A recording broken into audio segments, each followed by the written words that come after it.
¿Cuál es el país que queremos? Yo quiero un país en donde se pueda cerrar la brecha de infraestructura. Un país en donde podamos contratar eficientemente. Un país en donde podamos tomar decisiones justificadas, sustentadas, sin tener miedo a ser cuestionados o sancionados por decisiones correctas. Se han puesto a pensar cómo la visión de país que queremos puede volverse realidad teniendo en cuenta nuestra nueva Ley General de Contrataciones Públicas. En este espacio, NPG Abogados comparte su experiencia con más de 30 años en el derecho de la construcción y contrataciones públicas para dar inicio a un ciclo de conferencias y conversatorios virtuales con motivo de la nueva Ley General de Contrataciones Públicas. El día de hoy estamos presentes quienes habla, Fiorella Reyes, líder del área del Producto de Gestión de Conocimientos en NPG Abogados. Estoy acompañada por los socios fundadores de NPG Abogados, Jaime Grey, Gustavo Paredes. También me acompañan Guillermo Alarcón, líder del Producto MEC en NPG Abogados, y Erika Espinosa, líder de Gestión de Contratos. Vamos a dar inicio a la sesión de hoy agradeciéndoles por su tiempo de compartir con nosotros esta mañana para poder hablar sobre los principales aspectos y cuál es nuestra visión de futuro con respecto a la nueva Ley General de Contrataciones Públicas. También quiero mencionar que como parte de este conversatorio que tenemos el día de hoy con ustedes, vamos a compartir una encuesta con 2 preguntas. Una de ellas está referida a si es que consideran ustedes que la nueva Ley General de Contrataciones Públicas va a contribuir a cerrar la brecha de infraestructura en nuestro país, y la segunda de ellas, si es que consideran que esta nueva Ley General de Contrataciones Públicas evitará que se generen mayores paralizaciones de las obras en nuestro país. Esas encuestas estarán disponibles durante la sesión del día de hoy, y al final de la sesión vamos a conversar también sobre los resultados que obtengamos de dichas encuestas. Entonces, para dar inicio a la sesión de hoy y para comenzar contestando cuál es la pregunta que motiva el conversatorio que nos trae el día de hoy con ustedes, que es ¿cuál es la visión de NPG respecto de la nueva Ley General de Contrataciones Públicas? Y para ello vamos a comenzar compartiendo ideas con respecto a este tema. Jaime, ¿cuál consideras que es la visión? ¿Cuál es la visión de NPG con respecto a la nueva Ley General de Contrataciones Públicas? Gracias, Fiorella. Voy a decir lo siguiente. Somos optimistas. Consideramos que esta ley está trayendo a los usuarios la posibilidad de emplear estándares internacionales que han sido probados en otras latitudes, y que estas buenas prácticas internacionales han sido debidamente acogidas en la norma. Creo yo que esta es una norma de avanzada.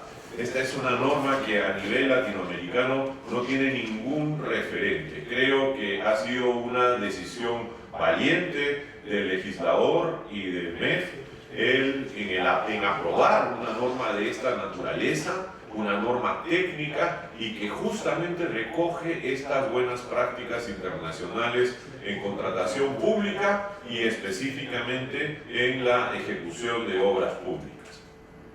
Algunos temas. Primero, en una sociedad como la nuestra, el principal agente económico todavía es el Estado. Somos un Estado en desarrollo, en crecimiento, y es importantísimo, realmente es relevante darle el mejor uso a los fondos públicos. La contratación pública, además, contribuye de manera decisiva en el crecimiento del PBI. Dicho esto, el Perú o el Estado peruano debería aprovechar las economías de escala que este tamaño de inversión pública permite. No obstante, yo siempre he dicho que el camino al infierno está lleno de buenas intenciones. Las versiones anteriores de las leyes de contratación no permitían que el Estado peruano compre de manera eficiente. Yo creo que esta norma, tanto la ley y el reglamento, permiten con la incorporación de estas buenas prácticas internacionales que el Estado peruano pueda invertir el dinero, el erario nacional, de las mejores maneras. Entonces, señalo algunos temas y este es el primero de varios eventos, como ya lo anunció Fiorella, donde ingresaremos con paciencia y con profundidad a diversos aspectos. Los temas precontractuales, los temas de preparación de los actos de selección son importantísimos, la profesionalización de la contratación pública, los temas de ejecución y los temas de resolución de controversias y disputas, así como que en la misma ley se permita la utilización de contratos estandarizados internacionales de ingeniería, nos van a permitir el ahorro, la eficiencia y la profesionalización en la compra pública. La compra pública, la compra de ingeniería, la compra de construcción tiene que ser hecha de la mejor manera. Finalmente, en esta introducción, recordemos por favor que estas normas son básicamente herramientas, no son fines en sí mismos. Seguramente serán necesarios ajustes, y eso está muy bien, y es la naturaleza de la prepublicación del reglamento, pero nos da mucho gusto tener una norma que nos pone pasos adelante y que, utilizada bien, porque esa es la misión de una herramienta, ayudarnos, vamos a poder lograr objetivos bastante ambiciosos, visto desde el punto de vista del usuario, visto desde el punto de vista del ciudadano peruano, visto desde el punto de vista del interés público. Entonces, gracias, Fío. Gracias, Jaime. Gustavo, también nos interesa mucho saber cuál es la visión que tienes con respecto a la nueva Ley General de Contrataciones Públicas. Claro que sí, yo coincido igual que hoy el Perú tiene la gran oportunidad de utilizar herramientas de estándar internacional para potenciar la gestión por resultados y para promover el valor por el dinero. Esta ley general nos genera a todos una expectativa muy importante y que esperamos que no sucumba, no se rinda a las nocivas prácticas que por largas décadas han hecho, o lo único que han hecho es generar necesidades insatisfechas. Por tanto, es momento de romper la inercia y utilizar las mejores prácticas internacionales para que como país, para que como sociedad y para que como personas podremos lograr ese estado de bienestar tan anhelado. Bienvenidos al conversatorio. Muchas gracias, Gustavo. Han mencionado aspectos importantes, cambios novedosos. Es alentador tener y ver una norma que está reflejando cuáles son las buenas prácticas, está tomando buenas prácticas y como dicen Jaime, Gustavo, esto va a contribuir, y esperamos que así sea, para el desarrollo en general de las contrataciones en el país. Entonces, hablando sobre algunos de los principales aspectos que se incorporan en esta nueva norma, queremos comentar también algo acerca sobre los contratos estandarizados, la estrategia de contratación, y para ello, Guillermo, queríamos conversar contigo respecto de si consideras que la nueva Ley General de Contrataciones Públicas estaría masificando el uso de los contratos estandarizados, y también si quizás se puede interpretar o pensar que esta nueva ley está de alguna manera tomando buenas prácticas del G2G para efectos de la aplicación de estos contratos y en general.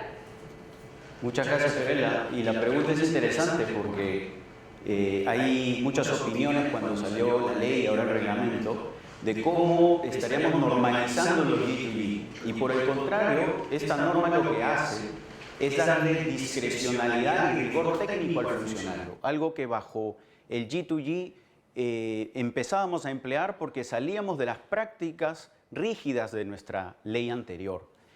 Ahora, con esta nueva ley, no es que se va a masificar el uso de los G2G, sino por el contrario. Se está devolviendo al Perú, a los peruanos, a los ingenieros peruanos, la capacidad de decidir por sí mismos qué es lo mejor desde el punto de vista técnico para la ejecución de sus obras y, obviamente, también servicios y temas de mantenimiento. Sobre los contratos estandarizados es importante decir que no necesariamente se va a masificar. Incluso esta ley trae ya nuevas disposiciones para contratos ad hoc o bajo la misma norma que no requieren de contratos estandarizados. Para usar los contratos estandarizados se requiere una decisión, y quiero usar la palabra, si me permiten, científica, de experto, del funcionario público, que justifique la utilización de los contratos estandarizados. Esa justificación va a estar en esta nueva figura llamada estrategia de contratación, que forma parte de los actos preparatorios de la ley, que está a cargo de la dependencia encargada de las contrataciones, que ahora con esta nueva norma va a ser como una oficina técnica encargada de todo el ciclo de vida del proyecto del que se encarga esta ley de contrataciones. ¿Qué quiere decir eso? Estará presente en las actuaciones preparatorias, presente en el momento de las licitaciones, presente en la ejecución y responsable de la entrega de la infraestructura. De esa manera no habrá cambios de funcionarios entre quien ideó el proyecto, en quien lo licitó y en quien lo ejecutó. Y de esa manera también se podrá responsabilizar en cuanto al resultado de la entrega de la obra. Un poco más sobre esta estrategia de contratación y que tiene que ver con tu pregunta de los contratos estandarizados. Se va a poder usar en contratos de diseño, en contratos de obra, en contratos de mantenimiento vial incluso. Y se requiere de un análisis comparativo de los sistemas de entrega de proyecto.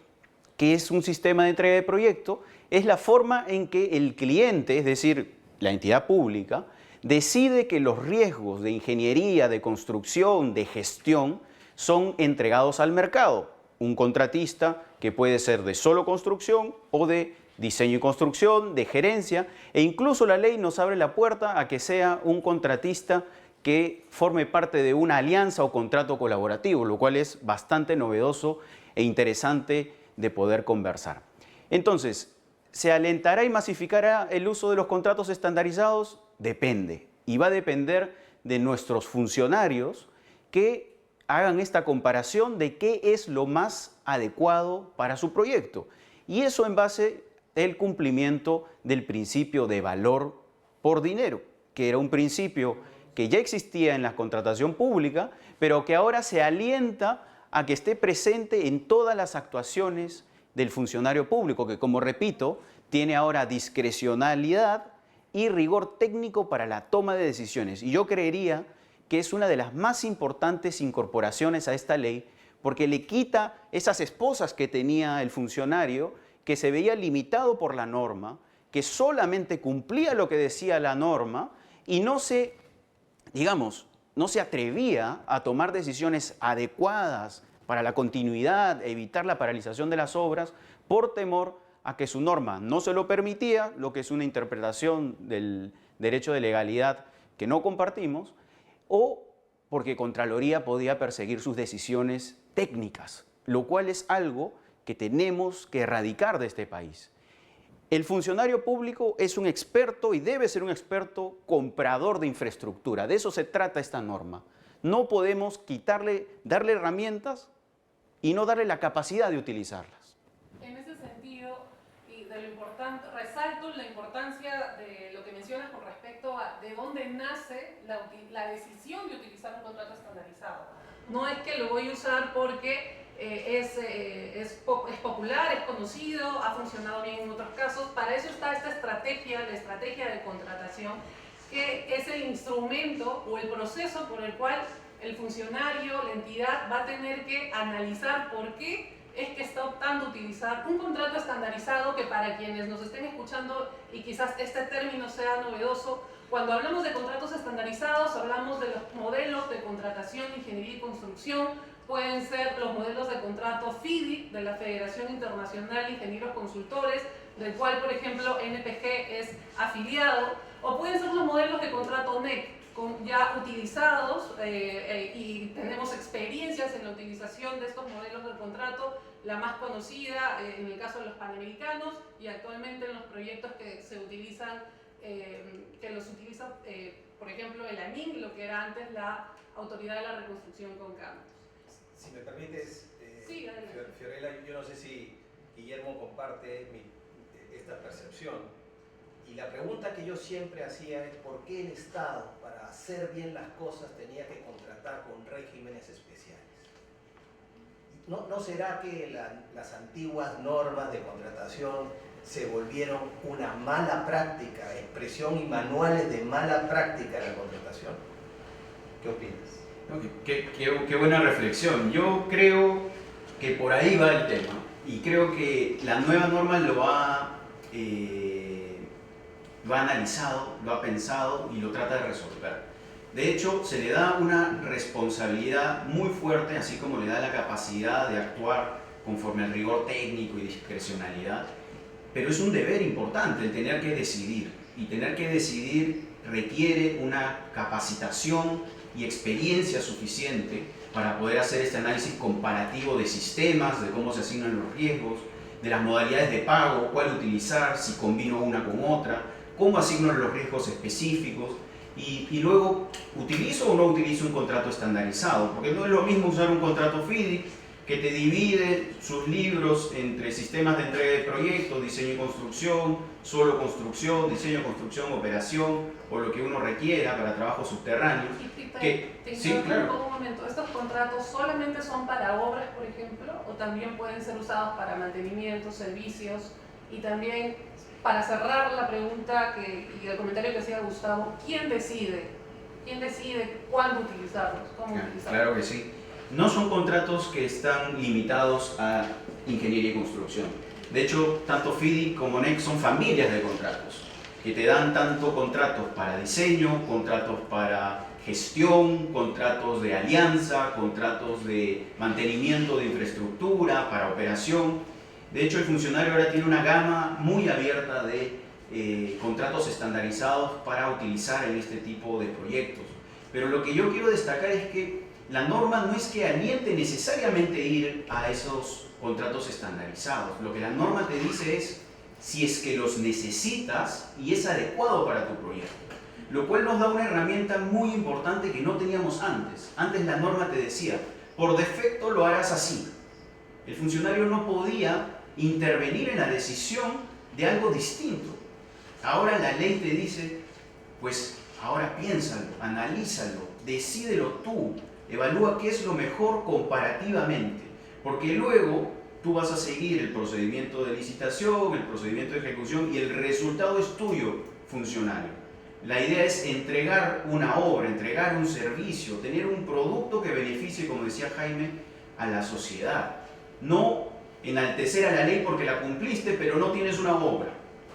Creo que eso es lo principal de esta norma.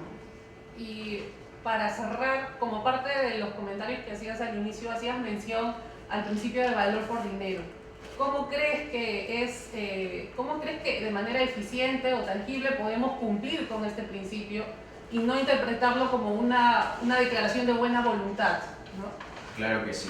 De hecho, la forma en que se materializa este principio son todas las herramientas de las que estamos hablando. Y empieza con la estrategia de contratación, el análisis del proyecto de preinversión que llega y que queremos que se transforme en una obra de infraestructura o en un servicio, o en un nivel de servicio también. Empieza por ahí, empieza por el análisis de las opciones que tenemos, un análisis de la capacidad interna de la entidad, de la capacidad externa del mercado. ¿El mercado está preparado o no está preparado? Eso va a condicionar la utilización de un contrato bajo la ley o un contrato estandarizado a la cual no le van a aplicar ciertas reglas de la ley. Entonces, efectivamente, yo creo que por ahí va el uso de herramientas que vienen siendo reguladas. Y algo que me olvidaba y que quisiera incidir antes de terminar es cómo el funcionario, que ahora tiene más responsabilidades, así como la libertad de tomar decisiones, no está solo. Y no es por la magia de la ley que ahora el funcionario va a aprender a decidir o a analizar, porque no todos los funcionarios son compradores públicos asiduos, es decir, no todos los días compran infraestructura o servicios. Y por eso la norma y el reglamento en específico ha incluido esta suerte de asistencia técnica al funcionario público.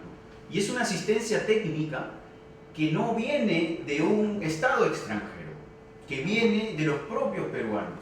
Y es algo que vamos a analizar en posteriores conversatorios, porque creo que es bastante interesante cómo el peruano mismo con su ley va a capacitarse a sí mismo, a aprender, integrar sus propias prácticas con las mejores prácticas internacionales y crear unos procedimientos y unas prácticas de compra pública eficientes y específicos para el Perú.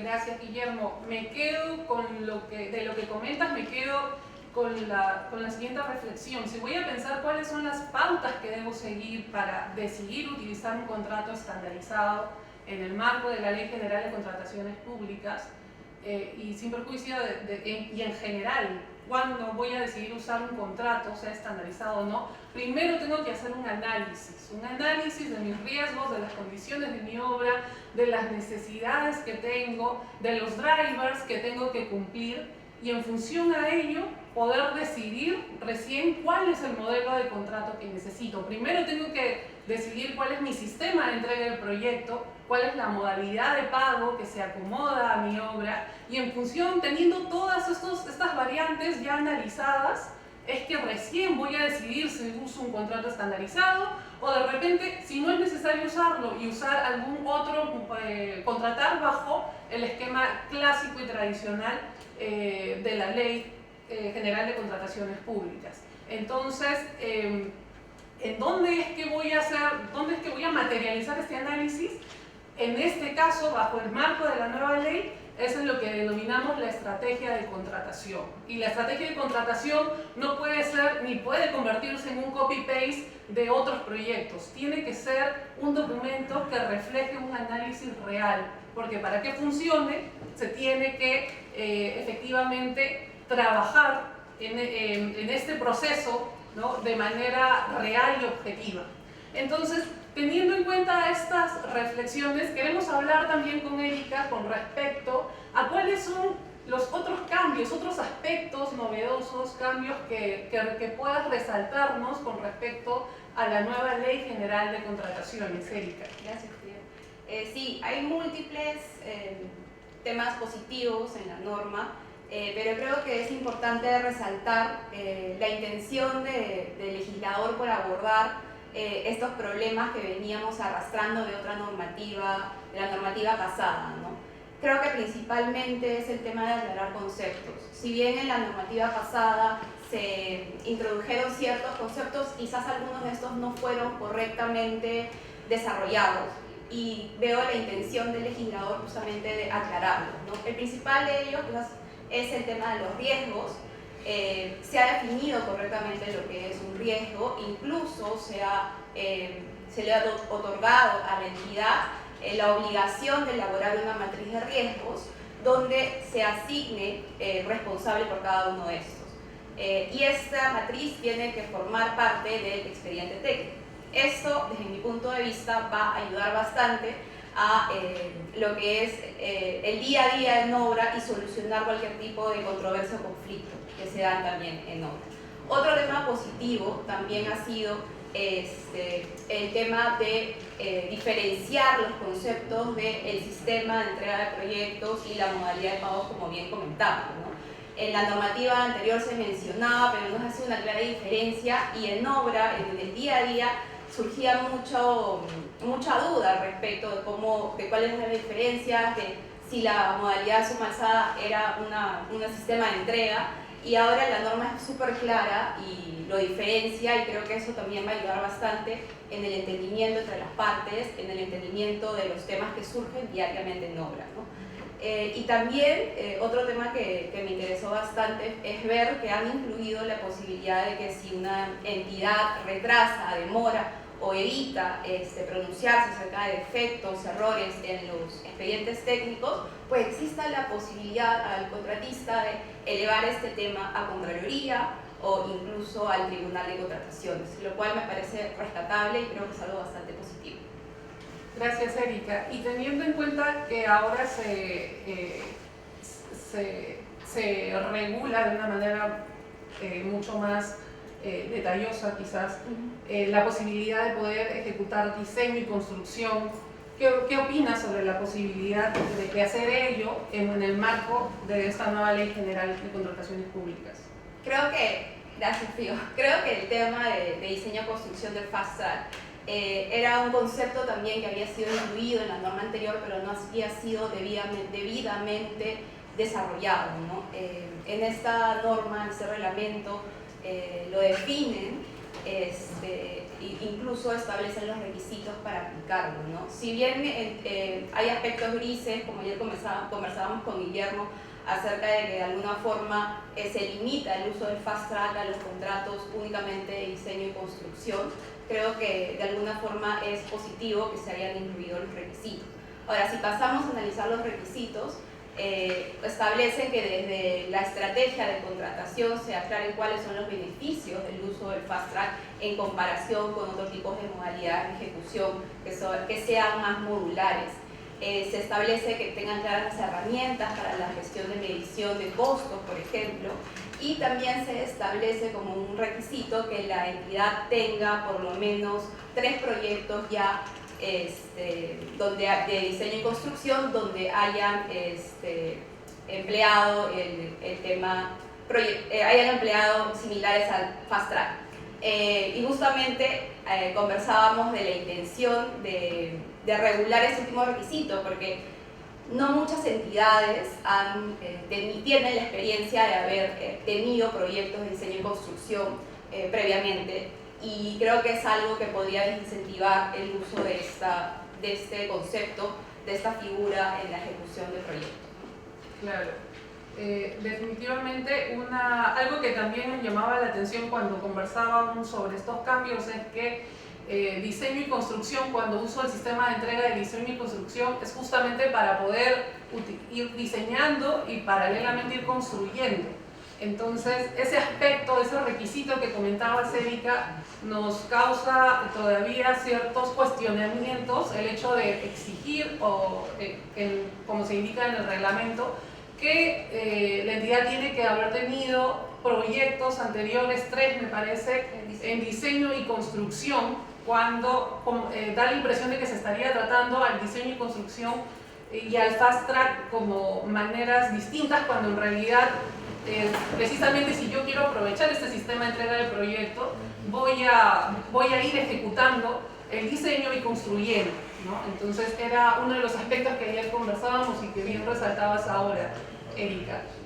Entonces, habiendo hablado ya sobre la estrategia de contratación, los contratos estandarizados y también sobre los cambios indicados por Erika, salvo que Jaime quiera dar alguna opinión, vamos a hablar sobre las juntas, que también es un tema novedoso y positivo en nuestra opinión con respecto a la nueva Ley General de Contrataciones.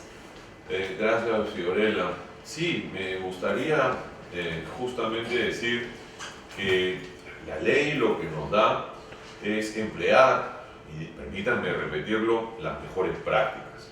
Las mejores prácticas, tal como lo señaló Guillermo, implican que el funcionario las emplee cuando así lo demande la naturaleza de su proyecto, del mercado, etc. Y para eso, tal como lo dijiste tú, hay que conocer profundamente nuestro proyecto.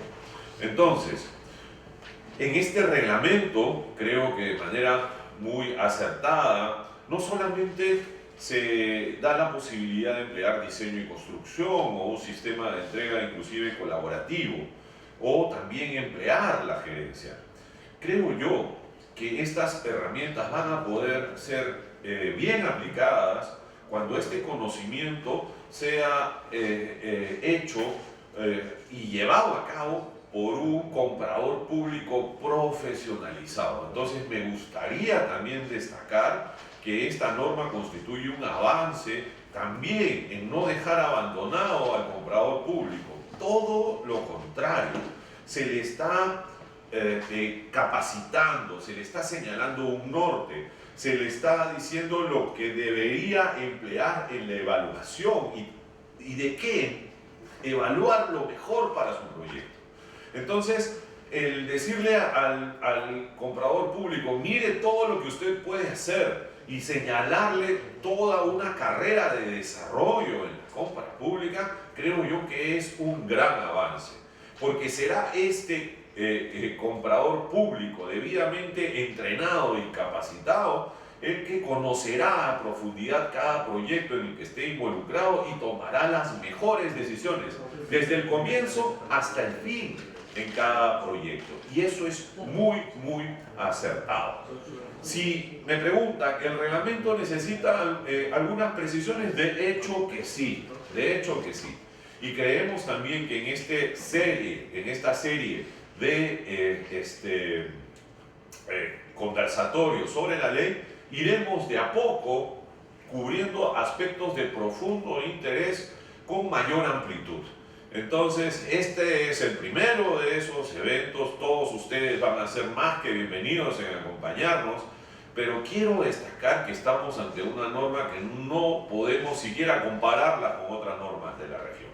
Entonces, vamos a dar el salto juntos, de manera informada, tanto desde el lado de las entidades como del contratistas, y saber que esta es una tarea conjunta, que no podemos responsabilizar simplemente al MEF o al OCE. Todos tenemos que en conjunto entrenarnos para el mejor uso de esta norma. Gracias, Fío. Gracias, Jaime. Y Gustavo, ya hablando propiamente de los cambios incorporados en las juntas, ¿cuáles consideras que han sido las novedades, las comparaciones, teniendo en cuenta la regulación anterior?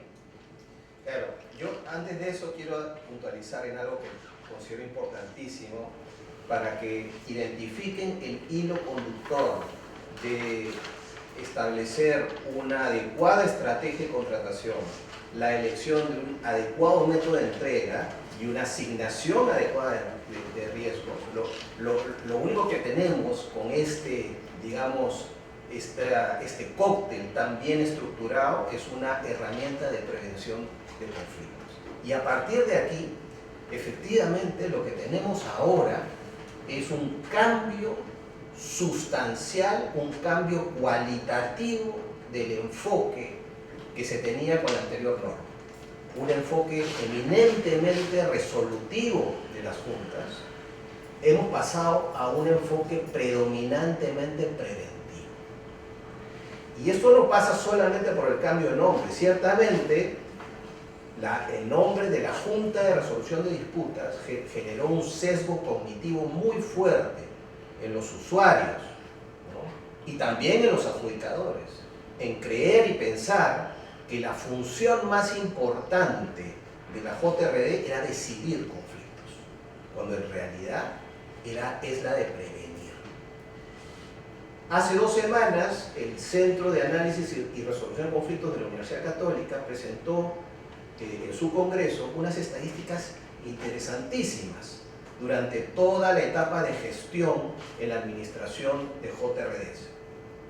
Y de 75, 78, no recuerdo bien el número, se establecieron una media de controversias sometidas a decisión de 7.3 controversias o disputas, versus una media de 0.5 de conflictos que fueron sometidos a la opinión consultiva. ¿Qué significa esto? Esto significa que la opinión consultiva, es decir, la herramienta formal que fue concebida como una facultad de prevención de conflicto, era la menos utilizada. Por tanto, lo que tenemos hoy con este nuevo enfoque no solamente es un cambio del nombre de la Junta de Resolución de Disputas por una Junta de Prevención y de resolución de disputas ya con el estándar de nivel internacional. FIDIC, por ejemplo, promueve el Dispute Avoidance Adjudication Board, así como NEC el Dispute Avoidance. Pero no solamente esto, porque a partir de este nuevo enfoque, el eje central del enfoque de esta función preventiva se asienta ahora en la función de asistencia informal. Y que creo que con un mejor criterio el proyecto de reglamento lo incorpora para sí y describe con absoluto detalle esta función preventiva, esta función de asistencia informal de las partes para buscar entendimientos, creando además los incentivos adecuados para no asumir o presumir responsabilidad funcional o responsabilidad administrativa en los funcionarios públicos que pretendan buscar entendimientos en aras de, digamos, obtener siempre un mejor valor por el dinero, es decir, buscar eficiencias. No se puede castigar la eficiencia.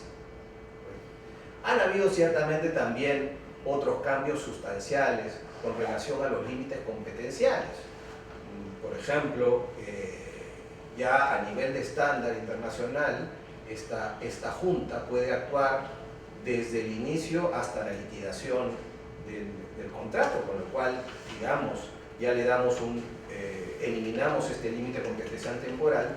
Y por la materia también, por ejemplo, ahora ya es posible que las juntas de prevención y resolución de disputas puedan tomar acción directa en la prevención o quizás en la decisión relacionada con los adicionales de obra aprobados por las propias entidades y por supuesto debajo del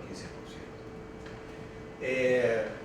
Y otra novedad que me parece interesantísima comentar, ya con esto termino, es que se reduce la valla de la utilización obligatoria de la Junta. Ahora se ha reducido de 20 millones a 10 millones y tiene esto una explicación centrada en el mercado. Porque hace 8 años el mercado peruano, con relación a la oferta de adjudicadores entrenados, era muy baja para atender la demanda de contratos que provenían de procesos competitivos. Ahora el mercado, claro, ha cambiado, ya tenemos mayores centros que entrenan y tienen listas de adjudicadores y por tanto estamos ya en este paso, ¿no? En este paso interesante de la búsqueda de prevenir antes que resolver. En este ejercicio de clarividencia que quizás ha realizado con motivo de la Junta, estudiando la Junta y el enfoque preventivo de las juntas, ahora que ha salido esta nueva ley y también el proyecto del reglamento, ¿considera que hay algo, entiendo que se han logrado algunas expectativas o no? A ver, una de las cosas que yo siempre decía era hacer un ejercicio de clarividencia de lo que es lo que debería terminar de ser regulado y de hecho ya la publicación del proyecto del reglamento creo que contiene una confirmación de que vamos por el camino correcto. Hablaba yo de la asistencia informal como la función central y bien descrita en el reglamento, más el tema de la opinión consultiva, que aún todavía se mantiene, incluso en el propio texto, más la función finalmente decisoria. Comentaba además, por ejemplo, que habían ciertas distorsiones con el uso o con la frustración de la Junta en el contexto de la antigua norma, que yo decía, la antigua ley de contrataciones, que es un manual de malas prácticas, ¿no? Y cómo hacer para frustrar la conformación de una Junta. Y de hecho, también las estadísticas que mostraba el Centro de la Católica así lo confirmaban. Ahora, por ejemplo, formará parte del inicio, como requisito del inicio de la obra, la conformación y la suscripción del contrato tripartito. Un tema central también relacionado con el pago de las retribuciones a los miembros de la Junta es estimarla dentro del presupuesto de inversión. Por lo tanto, ese sesgo que se tenía, que la Junta era un gasto, ahora, la verdad, lo que nos demuestra que forma parte de la gestión contractual. Un tema novedoso que me parece interesantísimo y que creo que esto nos pone un paso adelante en la región, en la conformación de las juntas, es en la utilización, por ejemplo, de sistemas de entrega diferentes a solo construcción, es decir, el tradicional. En esos diferentes sistemas de entrega se pueden conformar juntas, ¿no?, con expertos para cada una de las etapas, con lo cual lo que se tiene es una especialidad tan marcada para ese proyecto que nos garantiza, en todo caso, una mejor gestión del conflicto. Pero el presidente siempre se va a mantener a lo largo de la línea del proyecto. Finalmente, se agrega una serie de cualificaciones a los adjudicadores. Claro, y pareciera ser contradictorio, ¿no? Porque al decir se agregan cualificaciones es como que si se buscaría reducir el mercado, pero hay que mirarlo al revés. Creo que ahora los adjudicadores tienen la obligación de desarrollar muchas mayores competencias, no solamente habilidades blandas que siempre y ya están puestas en el proyecto de reglamento, negociación, mediación y gestión contractual, ¿no?, sino también a otros vinculados y que puedan darle, digamos, solidez profesional a los miembros que integran la Junta. Bueno, solamente voy a comentar eso porque seguramente vamos a tener espacio para conversar solamente sobre los temas de la Junta de Prevención y Resolución de Disputas y, cómo no, también con lo relacionado con la arbitraje. Muchas gracias, Gustavo. Rescato que el enfoque preventivo de las juntas no solamente estaría quedando como una denominación, un cambio de nombre, sino que del proyecto del reglamento que ha sido publicado recientemente, se puede advertir que en efecto la prevención se está incorporando de manera real en el reglamento. Vamos a pasar a algunas preguntas que nos están compartiendo del Zoom. Hay una pregunta que creo que, Erika, podrías ayudarnos contestándola sobre los retos. ¿Qué retos encuentras en esta nueva norma para implementar los cambios que has mencionado durante tu exposición? Claro, creo que son principalmente 3 retos. El primero de ellos es capacitar a los funcionarios públicos para que entiendan la norma y sepan formar parte de los procesos de una forma eficiente, que ayude, digamos, a mejorar lo que es la relación en el día a día de lo que prácticamente es la ejecución del contrato como tal. Y creo que también hay que homogeneizar los procedimientos, tanto de las entidades que forman parte del proceso de licitación y de ejecución, como de aquellas que participan indirectamente, ¿no? Y creo que finalmente la más importante es cambiar la mentalidad y aceptar los cambios de los propios funcionarios, incluso de nosotros quienes gestionamos contratos públicos, ¿no? Creo que esas 3 son las principales. Yo quiero darle énfasis a lo último referido por Erika, porque creo yo que eso también podríamos llamarlo como un cambio cultural. Tenemos que pasar de una cultura evidentemente pasiva y en el mejor de los casos reactiva, donde se seguía a pie juntillas lo que decía la norma y la gestión y la realidad de la obra no importaban, convirtiéndose la obra en una especie de rehén. Ya no. Ahora tenemos que trabajar de manera proactiva, tenemos que planificar, tenemos que tomar decisiones. Y ese es un evidente cambio cultural. Y ese cambio es de todos, es de las entidades, es del supervisor, del regulador, de los contratistas, de los diseñadores y de los abogados. Y en ese reto tenemos que acompañarnos. Y creo yo que eso es fundamental. El tema central quizás es cultural. Gracias, Jaime. También tenemos por acá otra pregunta nos indican si se considera que la dependencia encargada de las contrataciones DEC estaría preparada para asumir la responsabilidad que se le estaría asignando en el marco de esta nueva Ley General de Contrataciones Públicas. Guillermo, ¿qué nos podrías decir con respecto a ello? Es una buena pregunta. De hecho, como hemos hablado en el conversatorio, hay nuevas responsabilidades. De hecho, ahora esta dependencia va a ser la responsable de todo el ciclo de vida de la contratación. Se requieren nuevas habilidades que creemos tienen que ser desarrolladas. Más que verlo de una forma negativa, pensando en que no las tiene, creo que son habilidades que se tienen que ir construyendo, que se tienen que ir aprendiendo. Va a haber un ensayo y error evidentemente innecesario con esta norma, pero era el momento de empezar.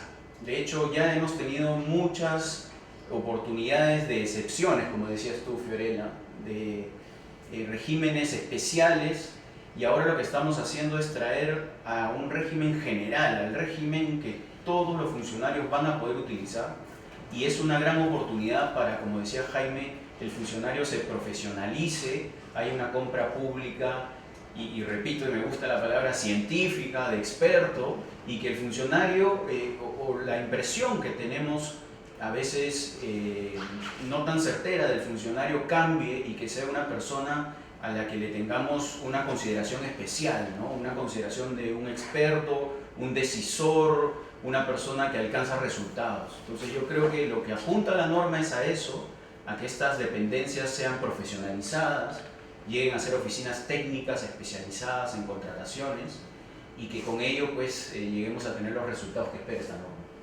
Gracias, Guillermo.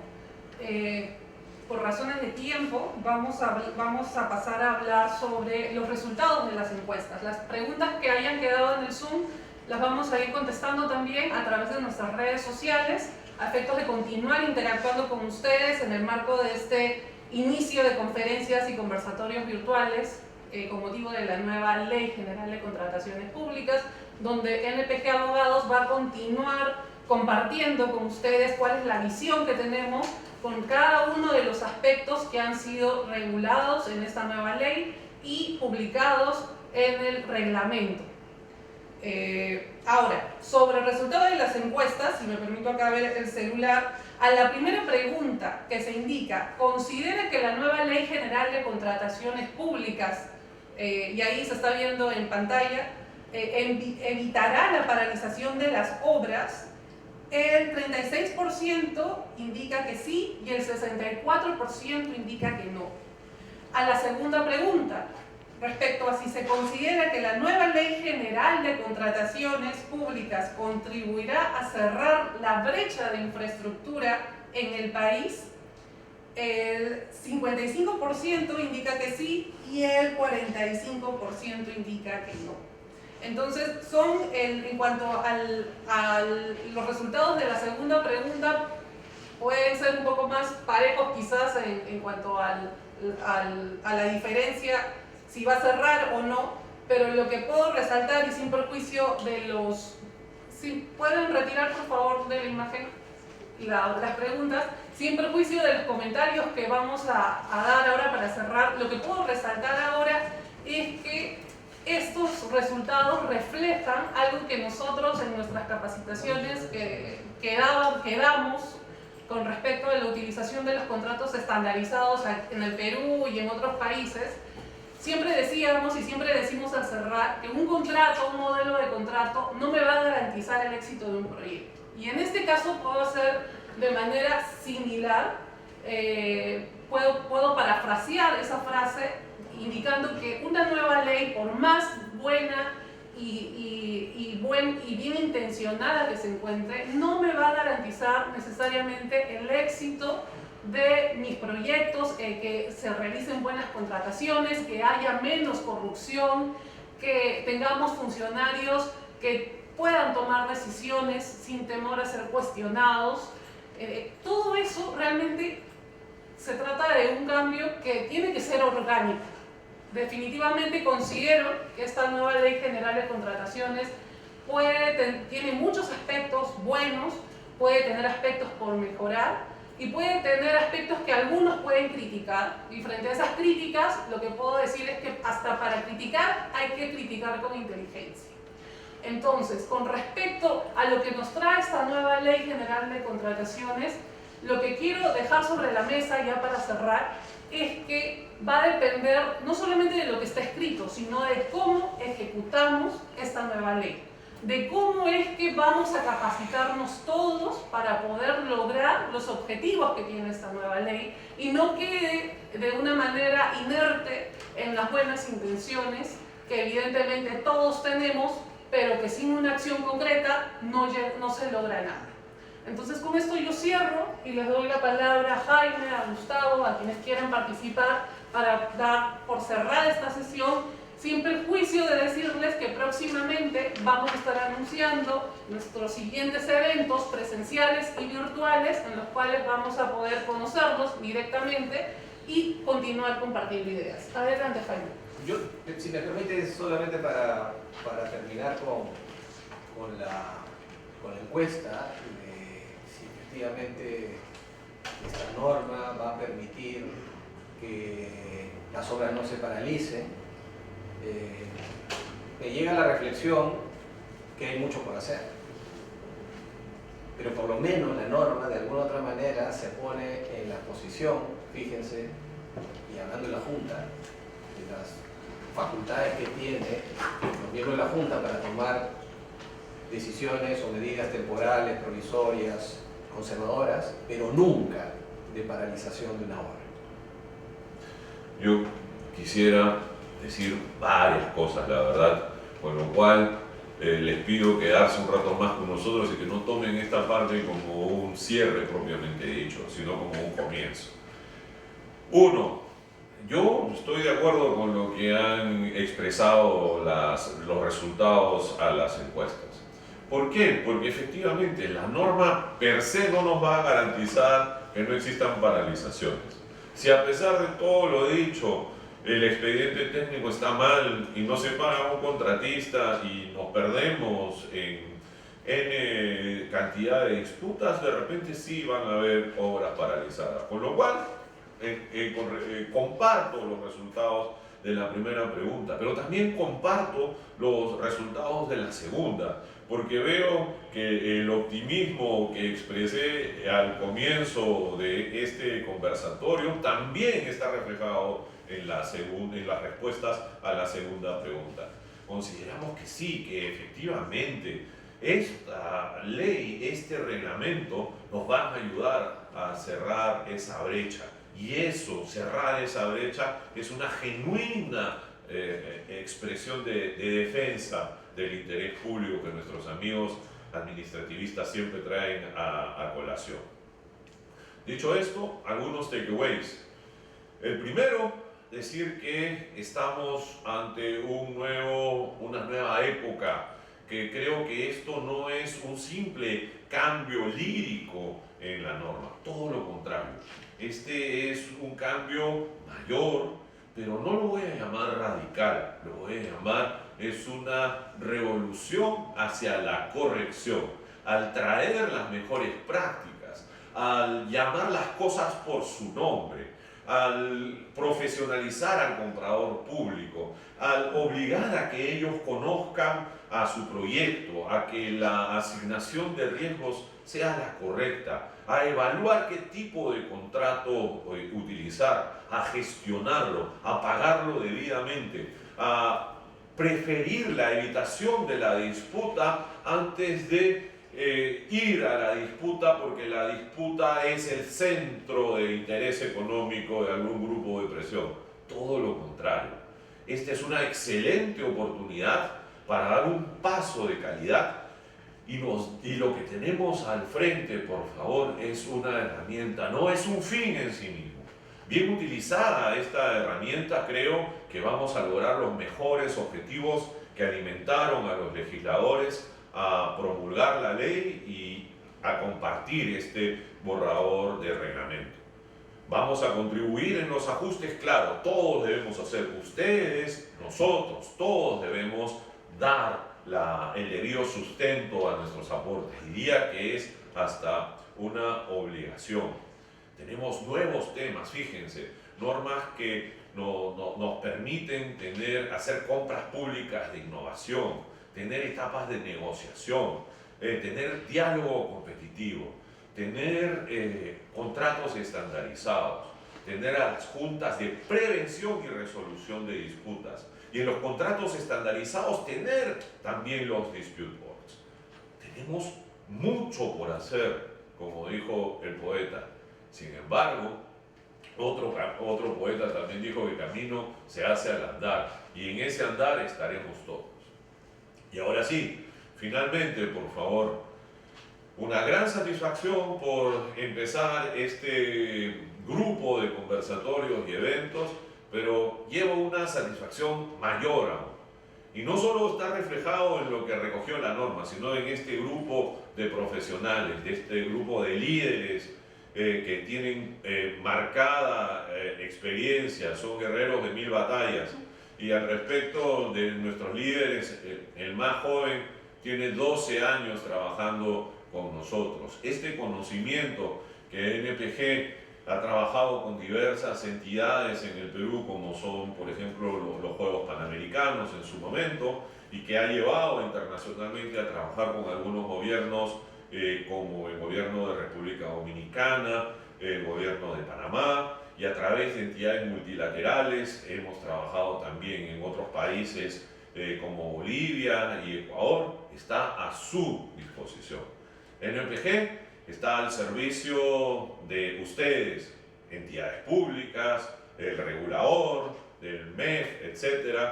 Se complace en que algunas de sus propuestas hayan sido recogidas en estas normas. Y finalmente, desde nuestra esquina, desde nuestro punto de vista, hay mucho camino por andar, pero a la vez creemos que en conjunto estaremos todos mejor. Y agradecerles su tiempo, y ha sido un gran gusto, e invitarlos a los próximos eventos que próximamente anunciaremos.